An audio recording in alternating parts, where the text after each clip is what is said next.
Madame, Monsieur, bonjour et bienvenue aux 12 heures de ce 24 octobre. À la une de l'actualité, la gymnaste algérienne Kaylian Moore offre à l'Algérie une médaille d'or aux mondiaux de Jakarta. C'était lors de la finale des barres asymétriques, son agrès de prédilection.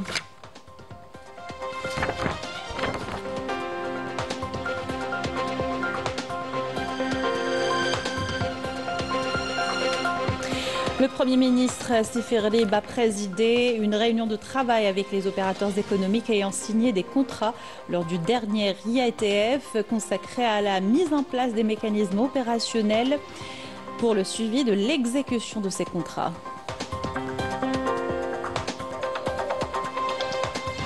Des investisseurs de la communauté nationale établie à l'étranger rencontrent le secrétaire d'État auprès du ministère des Affaires étrangères. Il s'agit d'échanger sur leurs préoccupations et leurs difficultés et faire un suivi de leurs projets en Algérie. Les détails tout à l'heure.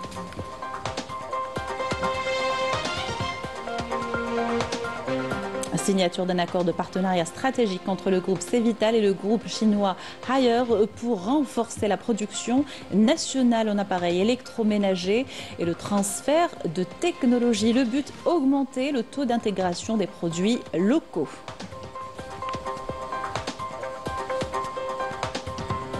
Les manifestations se poursuivent au Maroc où la population réclame plus de justice sociale et des droits fondamentaux, des revendications méprisées par le Marzen qui n'hésite pas à réprimer les contestataires par la violence.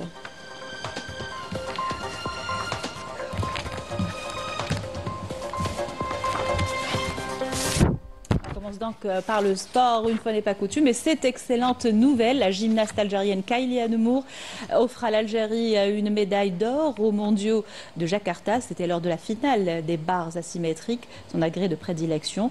Kaylian termine avec 15 566 points de la compétition aux mondiaux. Les détails par Hakim Kishrout. Kaylian Moore a décroché la médaille d'or au championnat du monde qui se déroule à Jakarta en Indonésie ce vendredi en réalisant un superbe enchaînement, encore une fois aux barres asymétriques, son agrès de prédilection.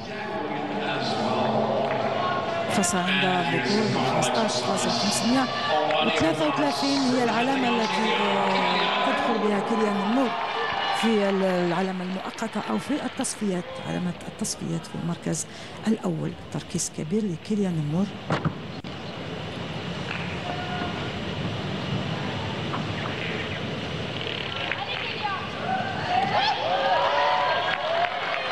سرعة التنقل من الاستقامة. Nemour réalise une note de 15 566, surclassant ses adversaires, la russe Melinkova deuxième et la chinoise Yang Fonwei. Kaylian Moore aura l'occasion ce samedi de décrocher une autre médaille si elle réussit à réaliser un enchaînement parfait en finale de la poutre. On rappellera que l'Algérienne avait terminé au pied du podium 4e du concours général individuel des mondiaux qui se déroulent en Indonésie hier en totalisant 54,564 points.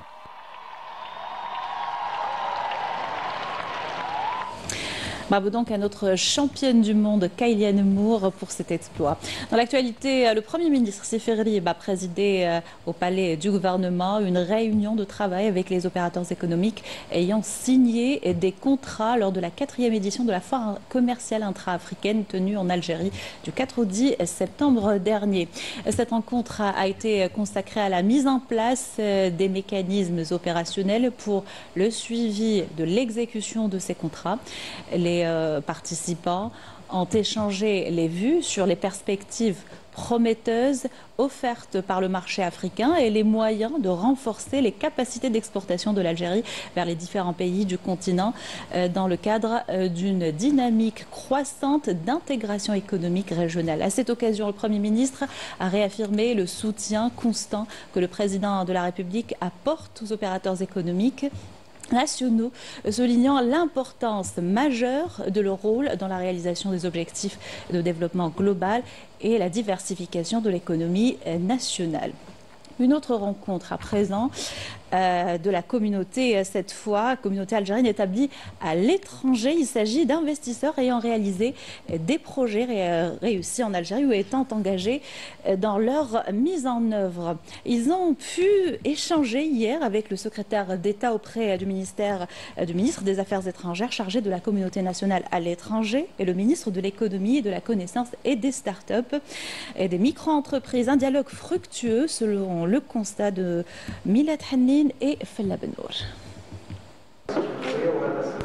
C'est une première, une rencontre qui a duré plus de 3 heures. Une discussion sans filtre, un échange enrichissant et nécessaire certainement, afin d'identifier les problématiques que rencontre un bon nombre d'investisseurs algériens issus de la diaspora. La réunion d'aujourd'hui nous a permis d'évoquer les difficultés qu'on pouvait rencontrer en tant qu'investisseurs en Algérie.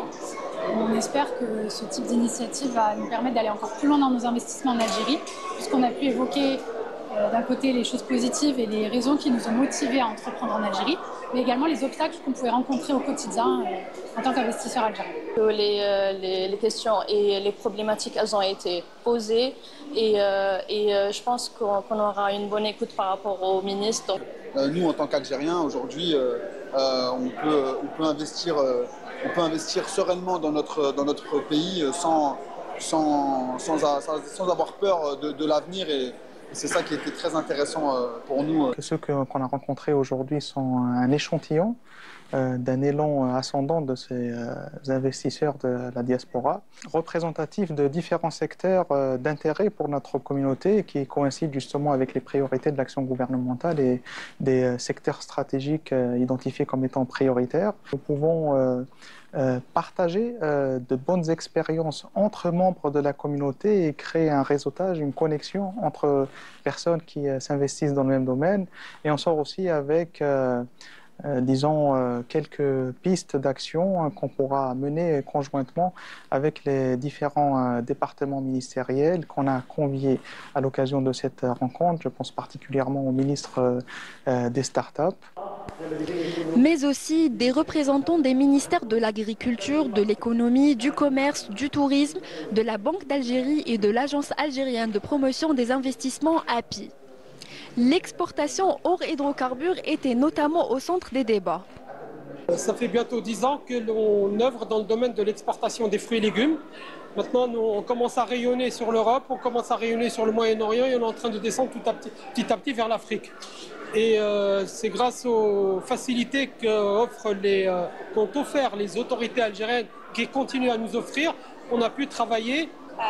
Ma vision est très optimiste quant à l'avenir et au développement économique par rapport à nous, entrepreneurs ici algériens, surtout portés sur l'export des produits fabriqués ici vers l'étranger, aussi bien l'Afrique que l'Europe et le reste du monde. Il y a une rentabilité, elle est existante. Je pense déjà qu'il y a énormément d'avantages en Algérie, déjà par la taille du marché et la facilité à travailler ici en tant qu'Algérien. Mais je pense que si on arrive à mettre en place une plateforme, un système qui va accompagner ces personnes-là dans les difficultés que je viens de mentionner, ça peut vraiment être non seulement une façon de les motiver à venir ici, parce qu'ils ne seront pas tout seuls, d'accord, mais aussi une façon de les garder ici. À ce propos, rappelons que la plateforme Écrire au secrétaire d'État ou bien Oktobli Katib Daoula est mise en ligne depuis quelques mois. Et ce, à l'initiative du secrétaire d'État auprès des Affaires étrangères chargé de la communauté nationale à l'étranger, Sofiane Chaïb. On a pu identifier, catégoriser les types de questions qui sont posées. Certaines sont d'ordre administratif, consulaire, et on les solutionne rapidement par le truchement de notre réseau diplomatique et consulaire. D'autres sont d'ordre économique, ce qui cadre avec l'objet de cette rencontre. Et à ce moment-là, on prend en tâche avec les départements ministériels concernés, et généralement tout se passe pour le mieux. Il y a des solutions concrètes qui ont été apportées. Je pense particulièrement à certains projets qui ont été portés par des investisseurs issus de la communauté nationale à l'étranger. Et j'ai été très heureux de rencontrer certains parmi eux aujourd'hui qui ont pu faire ce témoignage de l'utilité de ce moyen de communication. C'est avant tout remercier donc le secrétaire d'État, M. Chaïb Sofiane, qui a su répondre à toutes nos doléances. Et il a trouvé les mots justes pour nous rassurer, et pas seulement les mots, également du concret.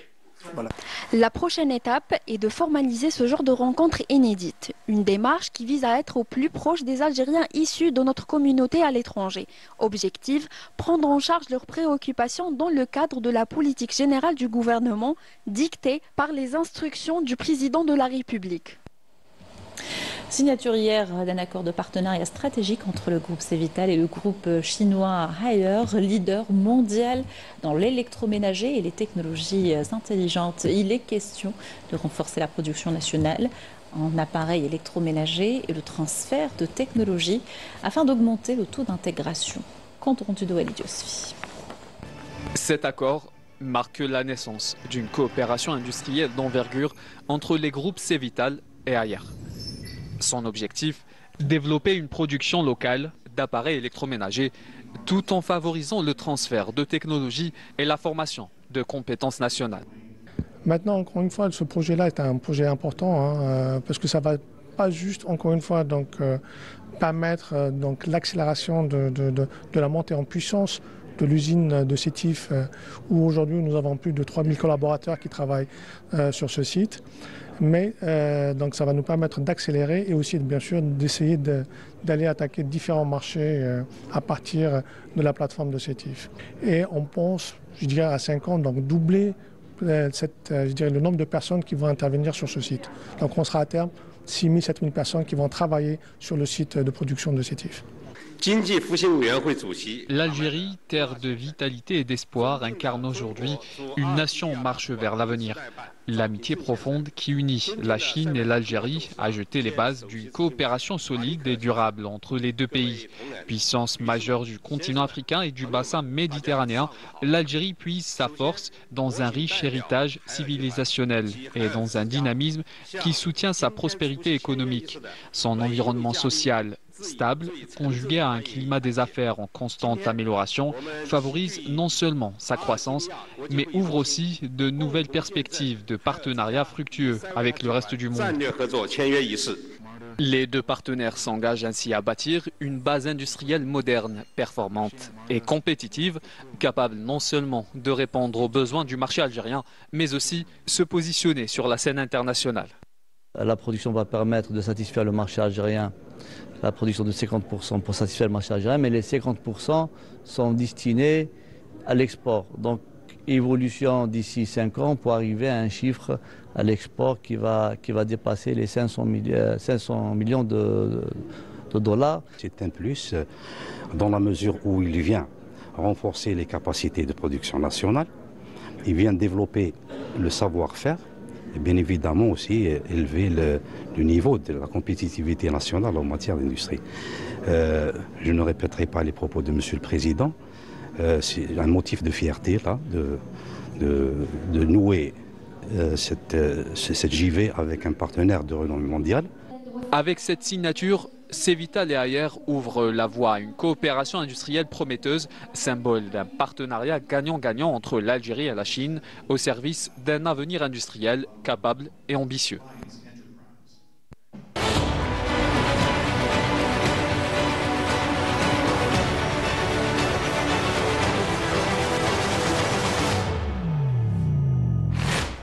Les manifestations se poursuivent au Maroc, une contestation initiée par les jeunes et adoptée par toutes les franges de la société et qui souffre de la marginalisation du Marzen. La population marocaine, qui réclame plus de justice sociale et des droits fondamentaux, est confrontée au mépris du régime et à la violente répression. Mariam Damis.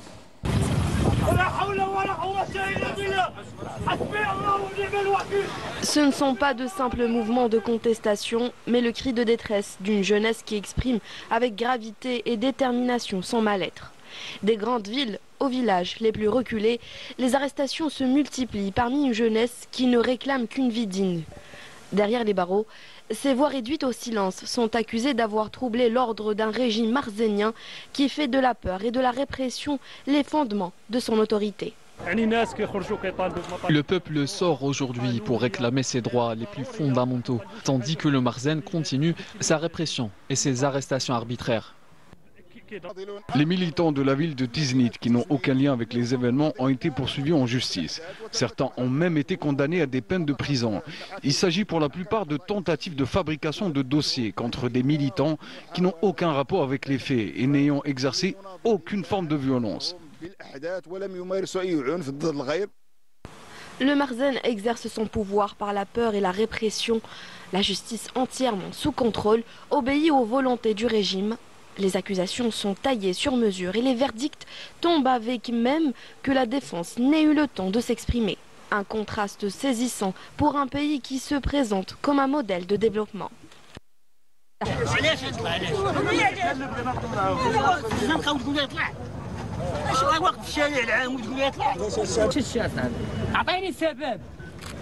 اعطيني انا نسمع شاقلني انا واقف في الزنقه ما بنتك كنحتج كنجي وانت كيفاش تحمل شاقلني وانت جايبني ملي كتجرب فيا.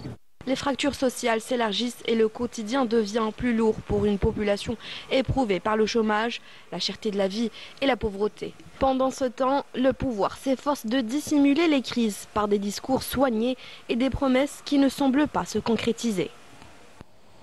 Et la crise politique s'aggrave en France avec le rejet de la partie recette de la loi de finances 2026 par les députés, une impasse révélant des années de mauvaise gestion et une crise économique qui n'est pas près de s'arranger.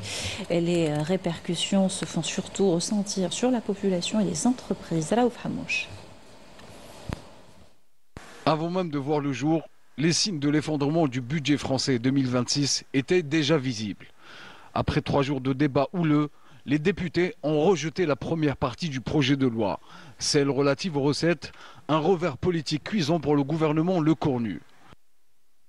Honnêtement, cet amendement, il est honteux. Et utiliser l'argument de l'égalité devant l'impôt, alors que depuis le début de l'examen de ce budget, vous n'en avez rien eu à faire de l'inégalité devant l'impôt entre la moyenne des Français et les milliardaires, c'est vraiment scandaleux. Dans la copie budgétaire dont nous disposons, les impôts sur les plus riches et les grandes entreprises sont divisés par plus de 2, passent de 10 à 4 milliards. Les impôts vont augmenter pour les classes populaires et les classes moyennes. La France, incapable de maîtriser la situation économique chaotique, fait aujourd'hui payer le prix de sa confusion aux travailleurs. Chefi, chef d'entreprise depuis 20 ans, se retrouve au bord de la faillite à cause des politiques de son pays. Je ne peux pas l'envisager.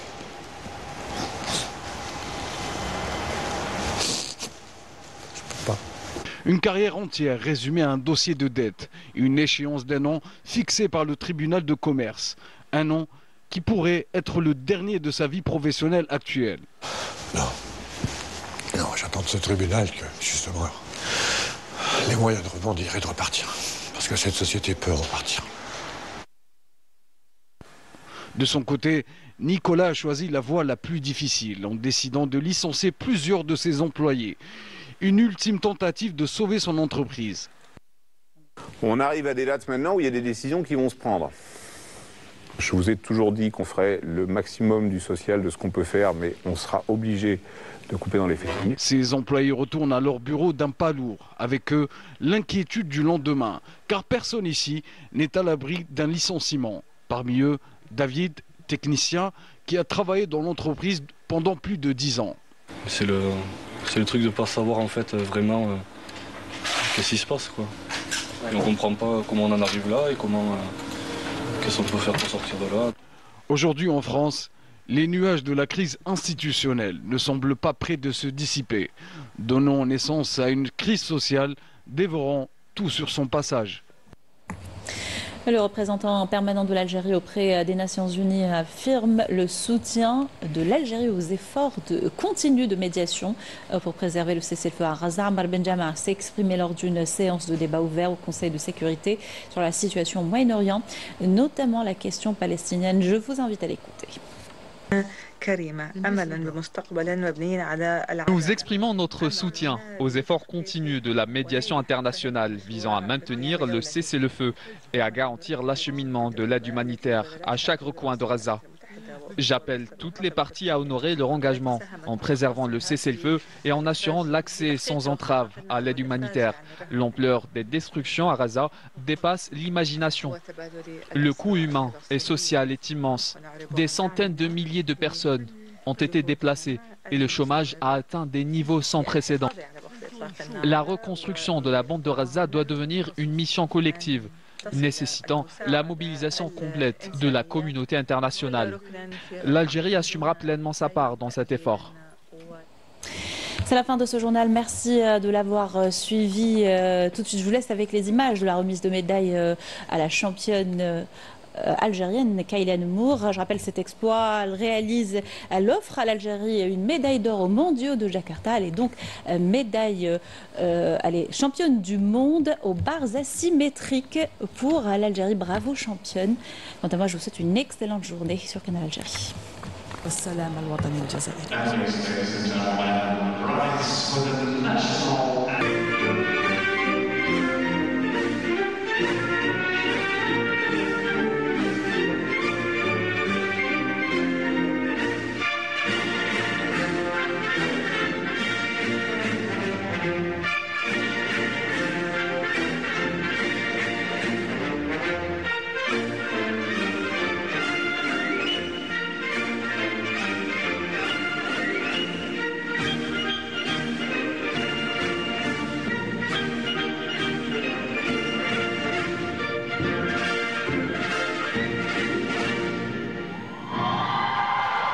هانئا للجزائر، هانئا لكيليان مور على اللقب.